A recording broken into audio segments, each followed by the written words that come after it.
Tuesday morning conversations. I guess we'll find a name for it as we go. No doubt. Well, that's good. Because one of the things I think, and we reference sometime, the conversations we be having when we're not on live on Sundays. But I mean, it'd be some good, energetic, insightful conversations. And I think it's something that we definitely can have here, with those who are able to join us or those who may join us at another time. But I think this is good, brother. And I appreciate the idea. Indeed. Yeah. Yeah, I feel like it's a good way to have a chance to speak to our audience directly, even if they're not here with us, just knowing that the recording to be here. Our foundation are Sunday presentations just on these Black historical topics.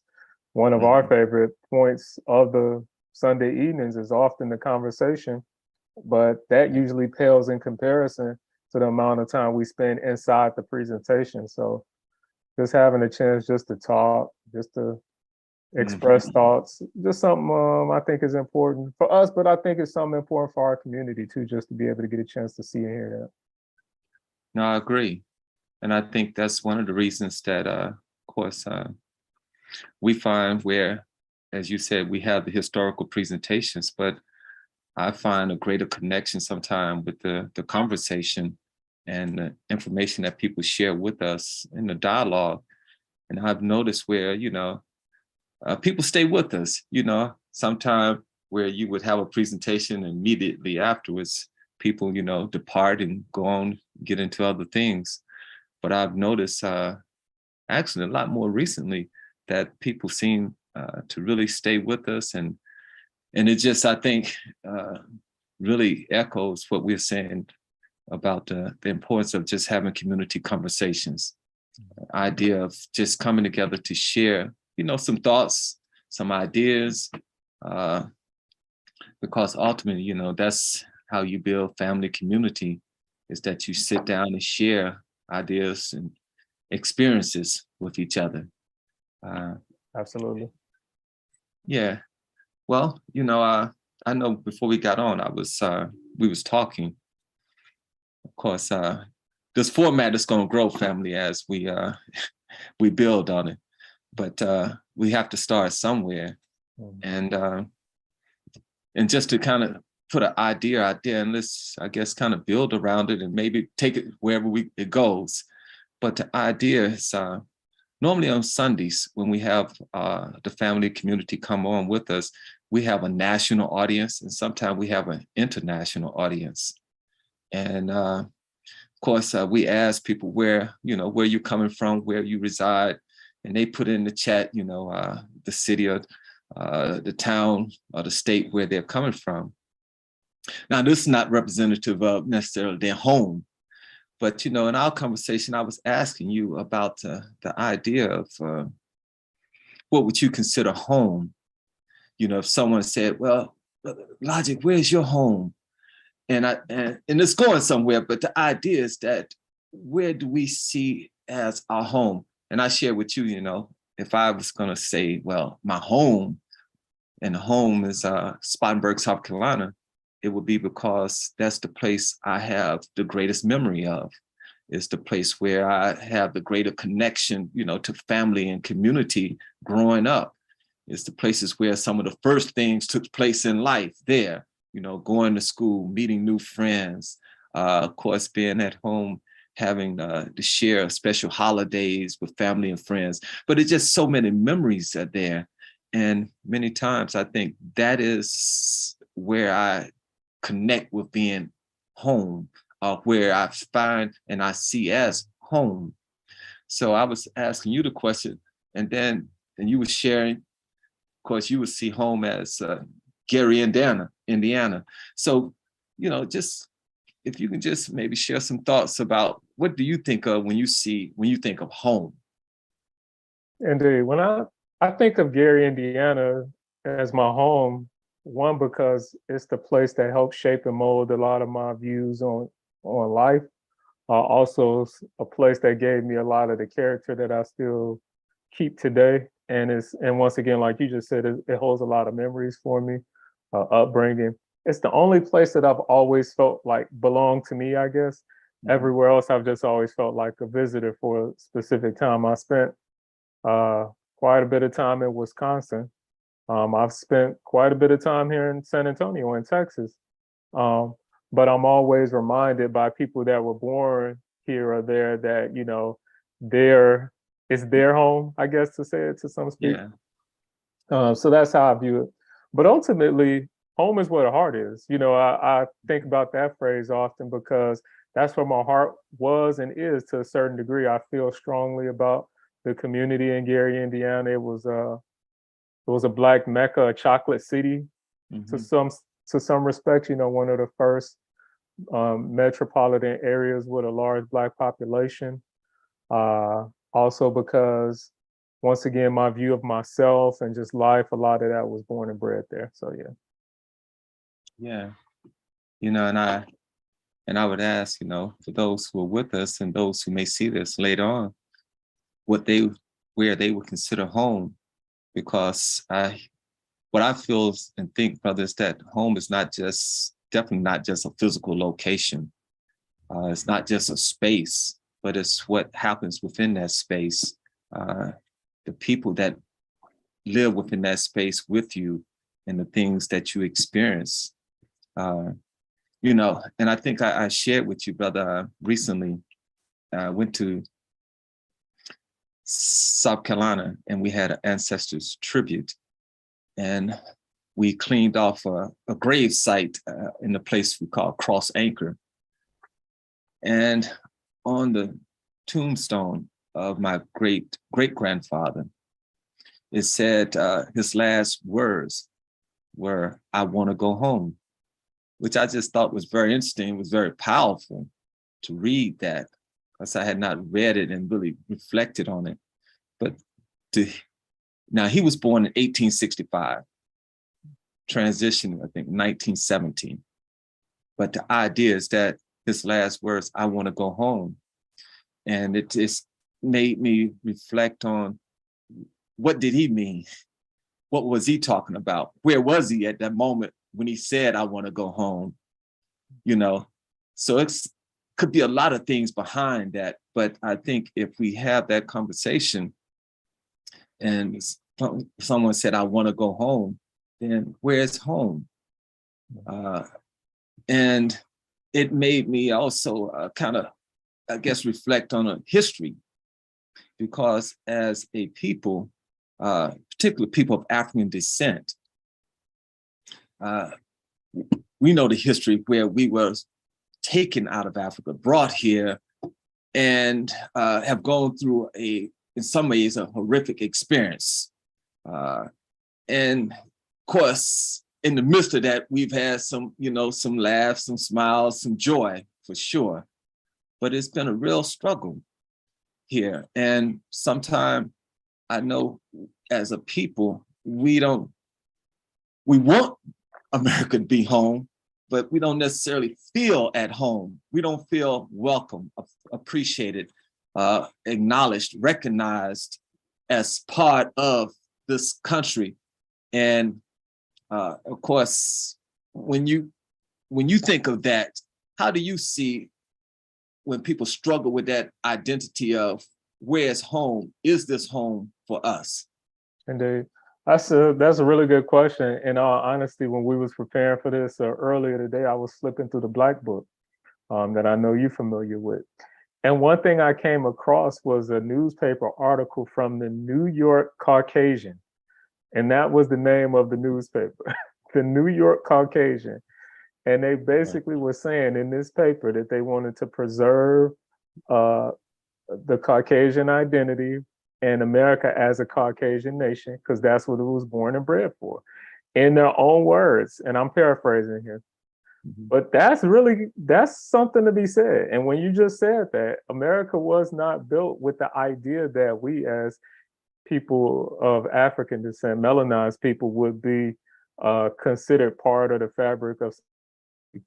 We were brought here to build a society, not necessarily to be a part of the society. And so it's always going to be that conundrum because we can't erase those things. We are aware of it as Black people. We know that this land wasn't necessarily built for us in that way. We know how we've been treated over the years that we've been here. So that's always going to present somewhat of an issue for us as a people, I think, when you're aware of it. Maybe not if you're not aware of those things, but when you're aware of it, it's going to eat at you. Yes. Yeah. And I think that we have to come to grips with that. We have to face that and we have to look at that. And there's nothing wrong with looking at that. It doesn't make us unpatriotic, doesn't make us not native to this particular part of the world that we're living on right now. Is just something to think about. What I do want to say too, though, even when we think about Africa as home, really, Africa wasn't even Africa at some particular point in our history. That wasn't necessarily the name. That wasn't what the people referred to it as. And that's just where we were. But ultimately, especially, and I don't often speak about this, but as a 5%, one thing that we are actually taught is that our home is the planet Earth, that the Earth belongs to the original people all over. Every part of the planet literally belongs to us. Yeah. And I think if we start looking at it from that perspective, we see a broader perspective, because that's why as melanated people, anywhere we go, we've been comfortable. We've been able to adapt easily because the planet Earth really, in all actuality, was built and belongs to us. No doubt. And I truly appreciate that, brother, because I think that is the broader perspective. And I think if we had that broader perspective, we would, it's like you always take care of home. So the idea is that we would be more conscious and cautious of how we treat our home space.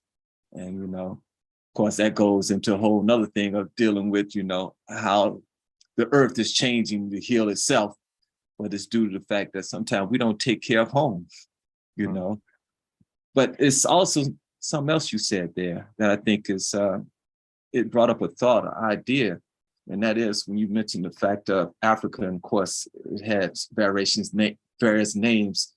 And the idea, the image of the title Africa is, when you think about it, is relatively new. But the idea I had was that many times that when we try to identify with Africa as our homeland, because, they have in the song Red, Black, and Green, they talk about red is for the blood, black is for the people, green is for Africa, our homeland. But I think we're challenged to see sometimes Africa as our homeland because, again, of the lack of memory.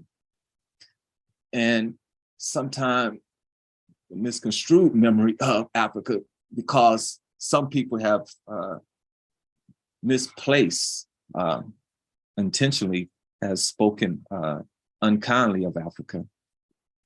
And therefore, it's hard for us to identify sometimes with what we really don't know. I mean, growing up, some of us may remember some of the movies that I think presented a very negative image of Africa. When you talk about some of the Tarzan movies and some of just the images of uncivilized people, it was hard to identify with those brothers and sisters as family in Africa as a home base. But our struggle of course, and our challenge at Melaneyes Media many times is to try to reclaim and retell the truth about Africa and Africa as the home, as you have said, I've heard you say many times, is the home of the original people. It's the base of the original people. And from there, we, dispersed and traveled around this earth, creating home wherever we went. But the idea and the question I'm really raising, I guess, is that the challenge that we have of seeing Africa as a home, as homeland for us as African people, because of our lack of history. What do you see as that struggle? And then maybe how do we address that? Indeed, I think one thing is just to humanize the place and the people, because I think sometimes we struggle with that. And when I say humanize, just looking at people as actually being people, looking at a place as really being a place. And when I say that, we are connected not just through history, but through the characteristics that we share. Because ultimately, when you really think about us as a people, what makes us tick, um, our our thoughts about family connectivity, our thoughts about continuing to grow our communal aspect, our tribal nature, our connection to the land, all of that comes back through our history and to the place that we first walked. Right. That place where we first walked had an abundance of all things that were necessary for us.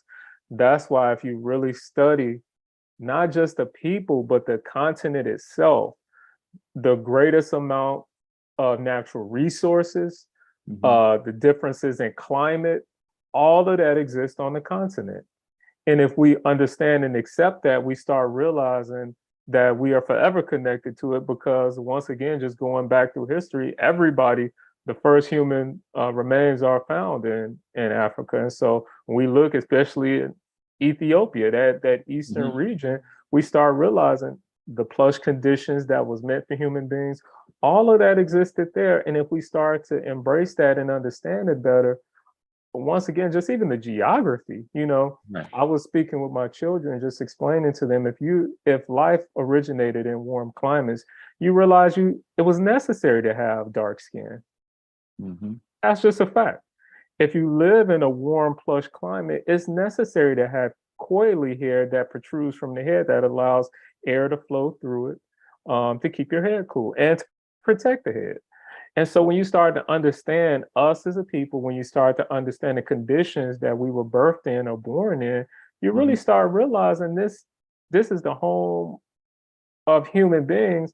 And also just really understanding that the original or the first human beings were melanated people. They look like us.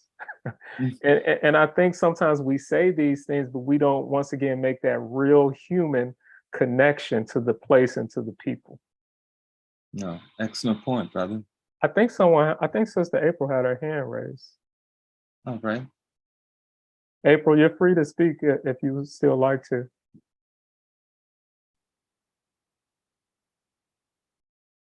That was an accident. I'm sorry, gentlemen. Not a problem. But I so appreciate your speaking truth. We appreciate you for appreciating us. No doubt. Well, but I really appreciate what you just said, brother, and the fact that is that whole connection. And one of the things that, as you was talking about, just the history of Africa and the original people and the necessity to have melanin. And I think when we start to look at this idea, then where's home? Now expanding to say that, home is wherever we are as a people, where we treat each other with dignity and respect, where we have a sense of family and community, where we look out for each other and we share the best experiences with each other. Plus, it's that idea that you go somewhere and people say, make yourself feel at home. Just the idea that, you can sit somewhere and you experiencing something, you say, man, this feels like home here. But what is that we're really referencing? What are we really talking about when we say those things? And I think if we really reflect on those things, then we start to see that home is wherever we are. And that has really been our thing as a people. We've migrated to various places around this earth, and we have created home. And of course, through this idea of forced migration through enslavement, even in that sense, we found a way to try to create home. So the fact is that it's a struggle for us, and we'll continue to engage in that struggle of creating a place where we can call home. But what do you think now is maybe some of those key things that are important to developing home? I think that you really just touched on it. Community, a place, once again, if we take it back to the physical land, a place where we can thrive, have abundance of what's necessary. You know, you talk about food, clothing, and shelter, those necessities on a very survival level, on a very basic level. But then you start raising up things that we need as a people, things that we need as individuals, but also as a collective to survive. And I think once we find a place, that's why we start building those things. We start farming, we start growing food, we start promoting and creating businesses and trading centers. We start getting extended family, you know, people that you're close to that might not necessarily be blood relatives. We have an environment of justice, of peace, of equality, of balance, of acceptance, comfort. And once we start building those things, then you're going to associate those things with that place.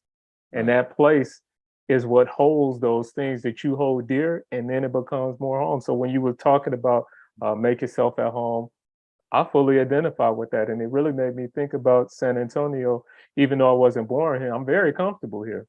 I'm comfortable because I know the history.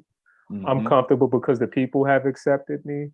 I like the things that I see for the most part. And so it makes me feel comfortable. I feel welcome and I feel warm. And so I think that, so those are my thoughts. No, those are good thoughts, brother. Because, you know, one thing you just said there that's really, that kind of jumped out at me was the idea of the history. And when you said feeling at home here in a way here in San Antonio, the fact is of knowing the history. And I know many times we have mentioned that when we do the tours, the Black History tours, the importance of knowing the history, because when we know the history of a place and we have a connection to that history, the people, the events and things that have taken place, then it puts us in that memory of that place. But then that also gives us connection and we start to feel at home. I have a sense of home because we have almost like a family memory, a connection. So I think it's important that what we are hoping and striving to do, you know, especially with Melaneyes Media, is that we want to create a feeling of home. And I think sometimes, and when we opened up earlier, and we were saying how, you know, the community has grown, national, international community we have, and we have people who have been with us since day one on this journey, and to truly have, you know, we feel like family. Sometimes I think in our conversations that we have, specifically on Sundays, you know, along with the presentations, it feels like a family conversation. It feels like we're just talking and sharing and creating a space where we can share our truth and sharing that space where we can even share our heart, our struggles as a people. But I think that whole idea of when you said connecting with the history, I think that is so important, so crucial to finding a space and creating a space that we can see as home, you know. You know, when you were just talking, it made me think about something too, because, you know, going back to history, I know a lot of times the history, you often remind us, going back to the tour, history is made by people. When you learn the stories of individuals that you relate to and can identify with, you feel a connection to them. Because when you really talk about a relative, it's a lot of times people that you can relate to. My grandmother told me many stories about her upbringing, so I was able to relate to her life. It wasn't just because we had the similar blood. It was really because we talked, we spent time, and I got to hear what her life was like, and then I could relate to that, and I embraced it, and I saw a different side of her. And so I think that's also one of the reasons when we study history, if we start to understand the people, and just saying for a particular place, you relate to people, you identify with their stories, you feel connected. You almost feel like, hey, that's my ancestor, I'm related to them. And then it starts to build a sort of cohesion. And I think that that's very important. And I think that's why we can never get away from learning the stories of people, because I know that sometimes we think history is just old stories. but it's a lot of seeds and jewels and pieces of a potential locked within those stories. And if we tap into that potential, then we can unlock something not just for the people that we're studying, but for ourselves. And I think that the other thing, we always have to remain relatable and connected to the people. And when I say that, what I mean is that I always want to learn about my relatives, but I'm not limited to my relatives. I really am of the thinking that all people, especially Black people, that I identify with them is for a reason. I see myself in them, and then I feel connected. And I think we have to break down those barriers to continue to connect with people, even if we're not relatives, even if we don't necessarily have history together. We can still identify and appreciate each other's histories, because sometimes within our stories, we have experiences that we just relate to. Just something just jumps out at from a person's story that you'd be like, hey, I just really like them. When we talk about San Antonio, I'm forever gonna feel connected to Charles Bellinger, because so many parts of his story I just really identify with. Never met him, don't know anybody from his family really, but I'm always going to feel a certain connection to him because I just learned a lot about him and feel a closeness to his story. No, that's insightful, brother. You know, and I just sense that relatability, because, you know, and I think the other day when we was talking, and we were just talking about some of the history of San Antonio, and one of the things that we had brought up in our conversation was about the whole connection with Malcolm X here. And of course, we'll discuss that another day. But the idea is that, you know, that's one of the people in history that I definitely identify with and I feel related to. But I think, you know, it's the idea of, as we learn our history, you're right, brother, that we find that we relate to people, because this is just human experience. And we all have similar human experience because we're human. You know, we're all going to do the basic things to be, you know, to maintain life and existence. We're all going to go through similar experiences in our growth and development. And so when we read about history, or we talk about people of the past and we explore their experiences, then they are relatable, because many times we find in their experience our experience. And that's why, of course, history is so important, because then we learn from their experience, the greatness and the good things that came out of their experience, and those things that may not have worked for them may not work for us. So we learn from those in the past. But again, it goes back to that idea of these are people that we have a relationship with once we learn about them. And this is like family. And therefore, you know, family share a home, and we share a space. And that space may be a space of just physical space, or it may be a space of time, or maybe a space just of experience.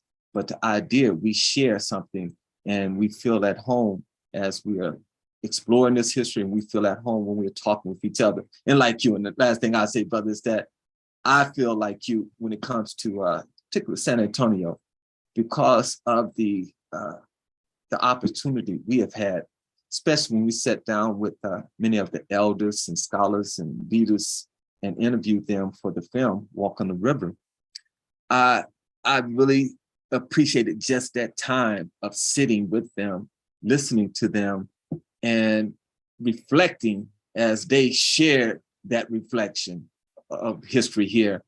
And it made me feel a great connection to the city and to, you know, the struggles and the challenges, but also the truly success, and I'm saying success of us as a people, to create a community, to create a sense of togetherness here, because I really felt like in that history, people like Charles Bellinger and Miss Myra Davis Hemmings in the building of, you know, and of course the Sutton family, and so many more. But the idea, it gave me a connection of home.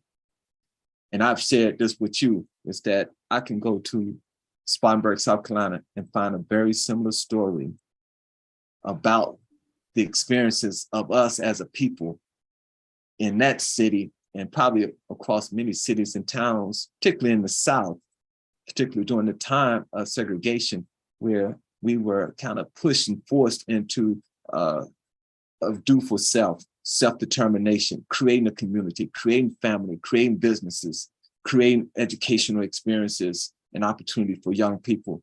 But that definitely is a part of our history, and it creates a sense of family and community and home. Those are really good points. One thing I was thinking about when you were speaking, being somewhere, going somewhere, and coming back to somewhere.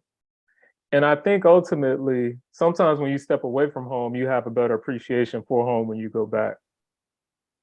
And I know I've heard people say you should always leave your hometown at some particular point in time so you get to see the world. And it made me think about the continent.